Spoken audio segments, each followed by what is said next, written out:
अर्थी को कंधा देने से पहले जरूर जान ले ये बातें। भगवत गीता में भगवान श्री कृष्ण कहते हैं कि जन्म और मृत्यु पुनर्तः एक दूसरे पर निर्भर हैं। ये दोनों को कभी टाला नहीं जा सकता। जिसने जन्म लिया है उसकी मृत्यु निश्चित है, चाहे वो इंसान हो, जानवर हो या कोई अन्य प्राणी। हिंदू धर्म में शव का दाह संस्कार करने का नियम है और अंतिम संस्कार में शामिल होना पुण्य कर्म है। मृत्यु के बाद जब परिजन और रिश्तेदार मृतक को शमशान घाट ले जाते हैं तो उसे शवयात्रा कहा जाता है। जिस घर में किसी की मृत्यु हुई हो उससे 100 गज की दूरी तक के घरों के लोगों को अंतिम संस्कार में शामिल होना चाहिए और हर सक्षम व्यक्ति को अंतिम संस्कार में शामिल होकर कंधा देना चाहिए। लेकिन उससे पहले हम आपको ये बता दें कि शवयात्रा देखने से भी आपकी मनोकामनाएं पूरी होती हैं, क्योंकि ऐसा कहा जाता है कि जब भी कोई अर्थी दिखे तो उसे दोनों हाथ जोड़कर सिर झुकाना प्रणाम करना चाहिए और साथ ही शिव का नाम भी लेना चाहिए। शास्त्रों के अनुसार जो मृतात्मा इस संसार छोड़कर जा रही होती है, वह अभिवादन करने वाले इंसान के तन मन से जुड़े सभी दुख और परेशानियां को अपने साथ ले जाती है। ऐसा माना जाता है कि जब कोई व्यक्ति मरता है तो उसकी अंतिम यात्रा में उसके दुश्मन भी शामिल होते हैं, क्योंकि मरने के बाद वो सारे मनमुटाव उस मृत व्यक्ति के साथ चले जाते हैं। अंतिम यात्रा में शामिल होने के पुण्य।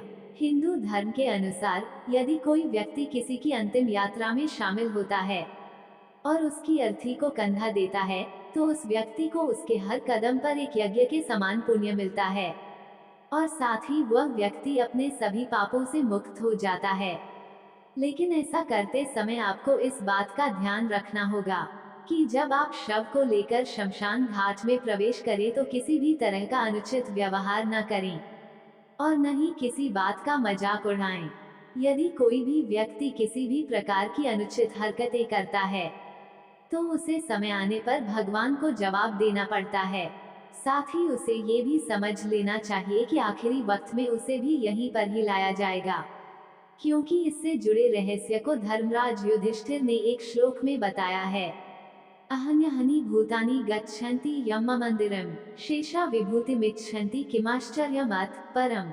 इसका अर्थ है कि जब सभी लोग अर्थी को शमशान ले जाते हैं तब सब कहते हैं राम नाम सत्य है, सत्य बोलो गत है, लेकिन अंतिम संस्कार के बाद जब सब घर लौट जाते हैं तो राम नाम को भूलकर मोह माया और मृतक की धन संपत्ति में लग जाते हैं।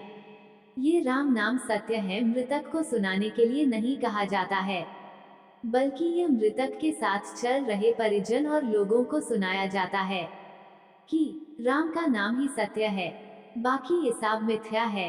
अंतिम संस्कार में शामिल होने वाले सभी को ये भी ध्यान में रखना चाहिए कि यदि कोई व्यक्ति किसी प्रकार का अनुचित कार्य करता है तो उसे समय आने पर ईश्वर को जवाब देना होता है।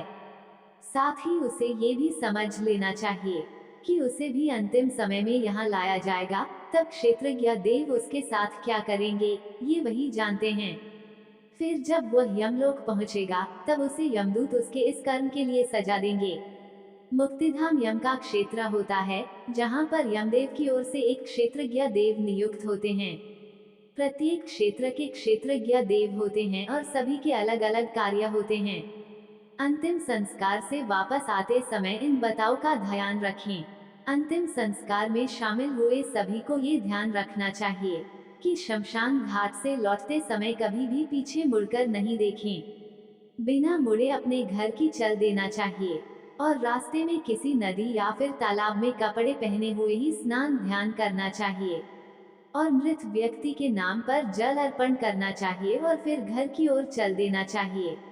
इसके साथ ही आपको इस बात का भी ध्यान रखना चाहिए कि जब आप अंतिम संस्कार से लौट रहे हो तो आपको कभी भी चलो शब्द का इस्तेमाल नहीं करना चाहिए, क्योंकि जब तक मृत व्यक्ति जीवित था तब तक उसका आपसे सीधा संबंध रहता था और मृत्यु के बाद वह व्यक्ति भूत बन जाता है, जिसके कारण यदि आप लौटते समय चलो शब्द का प्रयोग करते हैं तो वह व्यक्ति भूत बनकर भी आपके साथ चल सकता है। इस कारण शमशान से लौटते समय चलो शब्द का प्रयोग नहीं करना चाहिए।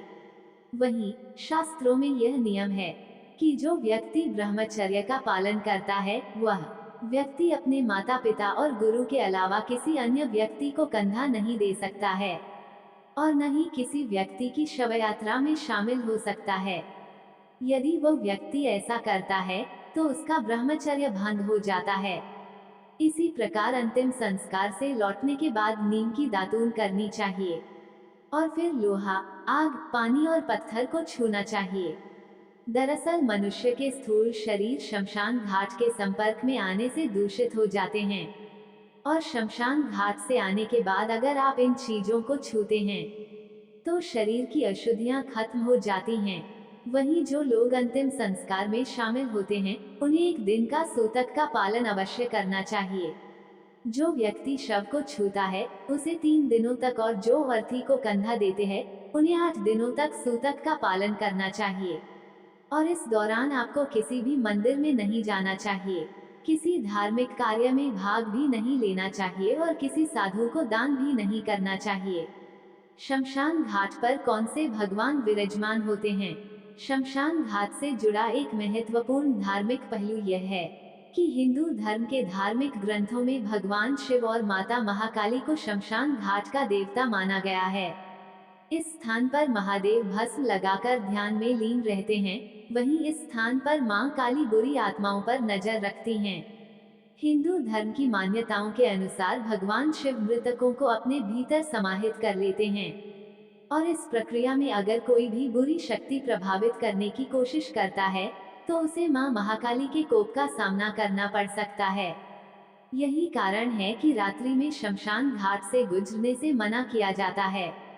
शवयात्रा और अर्थी भी करती है इच्छाएं पूरी, दिखने पर करे ये काम। जो जीव इस धरती पर आया है उसे एक दिन यहाँ से जाना है। ये प्रकृति का अटल नियम है, जैसे पानी में बुलबुला पैदा होता है और उसी में समा जाता है।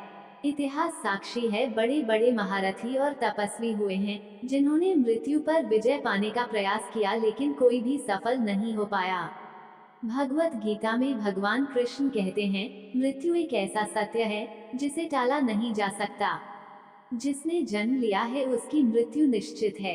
मृत्यु उपरांत रिश्तेदार और परिजन मृत को अंतिम विदाई देने के लिए जब शमशान भूमि लेकर जाते हैं तो उसे शवयात्रा कहा जाता है। क्या आप जानते हैं शवयात्रा और अर्थी भी करती है इच्छाएं पूरी? आइए जाने कैसे। 1. जब भी कोई शव यात्रा अथवा अर्थी दिखे तो उसे दोनों हाथ जोड़कर सिर झुकाकर प्रणाम करें और मुंह से शिव शिव का जाप करें।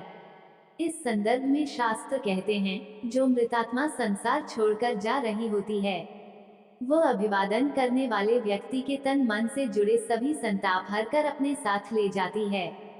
2. मनुस्मृति में कहा गया है, शव यात्रा यम के द्वार तक ले जाते समय ध्यान रखें रास्ते में गांव अवश्य आए। 3. शव यात्रा में जाते हुए संसारिक बातें करने की अपेक्षा भगवत नाम सिमरन करें। 4. मृत आत्मा के लिए भजन करें। 5. ज्योतिषाचार्यों के अनुसार शवयात्रा देखना सुखद एवं मंगलमय भविष्य का सूचक है।